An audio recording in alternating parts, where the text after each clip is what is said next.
Erica, good evening. Let me show you the problem. Here it is, this big hole on the intersection of Lambert and Waldermere on the city's southwest side. A big concern for the people who live on this block because recently a fire truck was stopped right here in its tracks.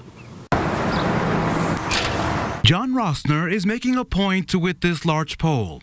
It shows the height of his concern. And most recently, he used it to show us how deep the hole has grown near his home.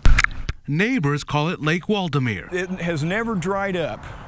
In the 6 years we've been here, this area here, no matter if it hasn't rained for a week or two, never dries up. That's why we think there's some sort of leak underneath. Cars are bottoming out.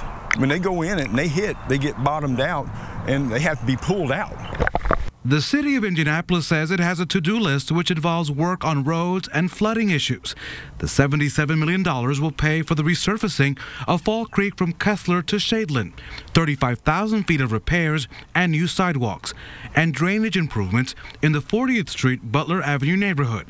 With limited funds, it's unlikely the people on Waldermere will see major repairs. The reality, funding is limited, and $77 million is just a drop in the bucket. I'd really suggest evening this out, because when it does rain and it all funnels down here, it has to get real heavy before it crosses over.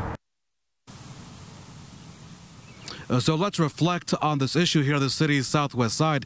The city has been out at least once already since we visited a couple of days ago, and they've drained this out. One neighbor telling me it's the driest they've seen it, but they see the sky, they see the clouds, and they expect when it rains that this again will become flooded. Unfortunately, the city is telling me that this area is not considered a high priority area, so the neighbors on this block will have to continue to complain to the city. They'll come back and revisit to see just how bad this really is. So many projects, Erica, throughout the city, and really the city does not have enough money to cover all of them in Indianapolis. Now back to you. All right.